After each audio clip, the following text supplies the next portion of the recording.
प्यारे बच्चों, स्वागत है आप सभी का आपके अपने YouTube चैनल प्रतिज्ञा क्लासेज कुमैया में। दोस्तों, मैं हूं प्रिंस यादव और चलिए आज के इस वीडियो में हम आपको पढ़ाने वाले हैं क्या, तो चला पढ़ाने वाले हैं सिद्ध करें कि रूट 5 एक अपरिमेय संख्या है। तो प्यारे बच्चों, इसका जो है ना दो वीडियो हम आपको पढ़ा चुके हैं, जिसका लिंक आपको इसी वीडियो के डिस्क्रिप्शन में मिल जाएगा। हम पहले वाले वीडियो में बताए थे कि सिद्ध करें कि रूट 2 एक अपरिमेय संख्या है, और दूसरा वीडियो में बताए थे कि सिद्ध करें कि रूट 3 एक अपरिमेय संख्या है, और आज हमारा तीसरा वीडियो में आ गया है कि सिद्ध करें कि रूट 5 एक अपरिमेय संख्या है। तो बाबू root 2, root 3, root 5, root 7, root 11 जो भी हमसे होगा वीडियो, वो एक जो है ना प्लेलिस्ट के माध्यम से आपको मिलता रहेगा। हम इसका जो है ना प्लेलिस्ट बना दी है, आप जाके वहां से सारे वीडियो आप देख सकते हैं आसानी से। तो चलिए प्यारे बच्चों, अगर आप जो है 2025 के लिए तैयारी करना चाहते हैं तो इस परिवार से जुड़िए, इस पे ट्रस्ट करिए, भरोसा करिए, और इस चैनल पे विजिट करके चैनल को सब्सक्राइब कर लीजिए। और वीडियो पसंद आएगा तब आपको लास्ट में वीडियो को लाइक करना है ना। देखिए, सिद्ध करें कि रूट 5 एक अपरिमेय संख्या है। तो बाबू आपको पता है अपरिमेय किसको बोलते हैं? अपरिमेय का मतलब वैसी संख्या जो p बटा q के रूप में न लिखा जा सके, अर्थात जिसका वर्गमूल पूर्ण रूप से बाहर न हो, उसी को अपरिमेय संख्या यानी इरेशनल नंबर कहते हैं ना। तो आइए बाबू, सबसे पहले आप जब एग्जामिनेशन हॉल में रहिएगा बैठे हुए, तो आप सॉल्यूशन लिख करके उसके बाद जो है ना आप प्रश्न पत्र को हल करना। देखना, सिद्ध करें कि रूट 5 एक अपरिमेय संख्या है, इसे आपको लिखना है क्या, माना कि रूट 5 एक परिमेय संख्या है, रेशनल नंबर है, परिमेय संख्या है, ठीक है ना, परिमेय संख्या है, परिमेय संख्या है। लेकिन प्यारे बच्चों, यहां पर आपको लिखना क्या है, जहां p तथा q क्या है, एक पूर्णांक है, एक पूर्णांक है, यानी आप इसे कह सकते हैं क्या, Q नॉट इक्वल टू क्या प्यारे बच्चों, 0, यानी Q जो है प्यारे बच्चों ये 0 के बराबर नहीं है, ठीक है ना। तो बाबू यहाँ पर आप मुझे बताओ कि क्या है, यहाँ पर रूट 5 है, तो आप लिख सकते हो कितना, रूट 5 बराबर परिमेय संख्या का मतलब होता है p बटा q के रूप में, यानी यहाँ पर लिख दो p बटा q, ठीक है ना। और यहाँ पर लिखना दोनों तरफ वर्ग करने पर, क्या लिखना बुआ जी, दोनों तरफ वर्ग करने पर, ठीक है ना, दोनों तरफ वर्ग करने पर। उसके बाद आपको क्या करना है, यहाँ दोनों तरफ वर्ग कर देना। यहाँ रूट 5 है तो रूट 5 का स्क्वायर कर देंगे, और बराबर क्या करेंगे बुआ जी, आपको पता है p बटा q है, तो p बटा q का क्या कर देंगे, स्क्वायर कर देंगे, यानी वर्ग कर देंगे।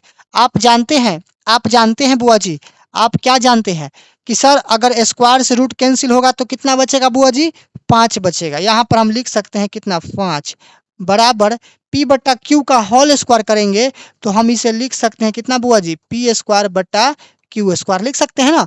अगर 5 को मैं q स्क्वायर से गुना करवा दूं तो बुआ जी हम क्या लिख सकते हैं, 5q स्क्वायर बराबर इधर का हो जाएगा कितना बुआ जी, p स्क्वायर। तो आप बोल सकते हो इसको प्रमेय 1 यानी समीकरण 1 से इसे शो कर दो। आप यहाँ पर बोल सकते हैं थोड़ा देर के लिए कि p स्क्वायर 5 से विभाजित है, p स्क्वायर क्या है बुआ जी, 5 से विभाजित है, तो आप कह सकते हैं कि p भी 5 से ही विभाजित होगा। तो यहाँ पर थोड़ा देर के लिए आप कंक्लूजन डाल लीजिए, अगर p स्क्वायर 5 से विभाज्य है या विभाजित है तो p भी 5 से विभाज्य होगा, 5 से विभाज्य होगा, इतना आपको लिख देना है। उसके बाद पुनः मान लिया कि, फिर दूसरा स्टेप में q के लिए, अभी तो p के लिए न किया है, अब q के लिए पुनः मान लिया कि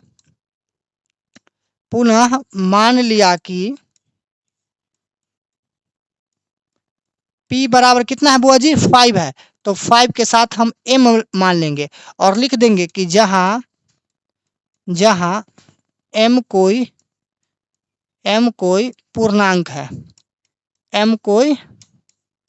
पूर्णांक है, बस इतना लिख देना है कि मान लिया कि p बराबर 5m, जहां m क्या है, कोई पूर्णांक है। तो प्यारे बच्चों, आप यहाँ पर लिख सकते हो, क्या पता है, p इक्वल टू कितना, 5m, यहाँ लिख दो, दोनों तरफ वर्ग करने पर, दोनों तरफ वर्ग करने पर, वर्ग करने पर। मेरे साथ साथ आप नोटबुक में ना इसे नोट्स बनाते रहिएगा, ठीक है ना, बनाते चलिएगा। तो बुआ जी आप बोल सकते हो कि सर दोनों तरफ वर्ग करेंगे, इसका मतलब हम कर देंगे इधर कितना p का होल स्क्वायर और इधर कर देंगे 5m का क्या कर देंगे होल स्क्वायर कर देंगे ना। तो आप यहाँ पर एक बात कह सकते हैं कि सर यहाँ पर p स्क्वायर को करेंगे तो ये हो जाएगा p स्क्वायर, यानी p का होल स्क्वायर करेंगे तो p स्क्वायर, अब बराबर 5 का स्क्वायर हो जाएगा 25 और ये हो जाएगा आपका m स्क्वायर। बोलो हाँ या ना? हाँ सर हो जाएगा। आप कह सकते हैं सर p स्क्वायर का वैल्यू कितना था बताइए तो समीकरण 1 में। तो बुआ जी समीकरण 1 में p स्क्वायर का मान जो है ये कितना है, p स्क्वायर का मान जो है 5q स्क्वायर है। तो p स्क्वायर के स्थान पे रखेंगे क्या 5q स्क्वायर, 5q स्क्वायर रख देंगे ना, यहाँ पर रखना है। p स्क्वायर के जगह पर क्या रखना है बुआ जी 5q स्क्वायर रखना है और बराबर इधर है हम लोग का कितना 25m स्क्वायर। यहाँ पर शो कर देना है कि समीकरण 1 से, यानी आप समझ जाना कि समीकरण जो है ना 1 से यहाँ पर क्या किए हैं, यहाँ पर जो है ना समीकरण 1 का जो वैल्यू था p स्क्वायर का वो हम यहाँ पर डाले हैं। क्लियर है ना, इसलिए हम शो कर दिए हैं कि समीकरण 1 से। तो बुआ जी आप यहाँ पर कह सकते हो, आप यहाँ पर कह सकते हो, क्या कह सकते हो कि 5q स्क्वायर है, 5q स्क्वायर है और बराबर इधर कितना है 25m स्क्वायर है ना। तो आप बोल सकते हो क्या, क्या बोल सकते हो सर q स्क्वायर बराबर ये हो जाएगा कितना 25m स्क्वायर और ये 5 गुना में है आ जाएगा भाग में आ जाएगा ना। तो आप यहाँ पर कह सकते हो सर 5 से कितना होता है 25 होता है। तो ये हम लोग का हो जाएगा q स्क्वायर बराबर कितना 5m स्क्वायर। तो आप यहाँ पर कह सकते हो कि सर यहाँ जो q स्क्वायर है इसे आप समीकरण नंबर 2 कर दो, प्रमेय 2 कर दो, ठीक है ना। आप यहाँ पर कह सकते हो कि सर q स्क्वायर जो है ये q स्क्वायर ये 5 से विभाजित है। q स्क्वायर किससे विभाजित है 5 से विभाजित है, तो q भी 5 से ही विभाजित होगा। जैसा कि हमने यहाँ पर लिखा था, जैसा कि हमने यहाँ पर लिखा था कि p स्क्वायर अगर 5 से विभाजित है तो p भी 5 से विभाजित होगा, यहाँ पर लिखे थे। उसी प्रकार आप बोल सकते हो, उसी प्रकार आप बोल सकते हो कि q स्क्वायर जो है 5 से विभाजित है तो q भी क्या होगा 5 से विभाजित होगा। m क्या है, m कोई पूर्णांक है q के लिए, ठीक है ना। तो यहाँ पर आप लिख सकते हो तर्क, क्या लिख सकते हो बुआ जी कि q स्क्वायर 5 से विभाजित है, विभाजित है, विभाजित है तो क्या q भी 5 से विभाज्य होगा, 5 से विभाज्य होगा। इतना तो आपको लिख देना है। और जब इतना लिख दीजिएगा तो थोड़ा सा आपको कल्पना करना है। कल्पना क्या करना है कि वो कल्पना करना है कि समीकरण आप 1 से क्या प्राप्त किए हैं और समीकरण आप 2 से क्या प्राप्त किए हैं।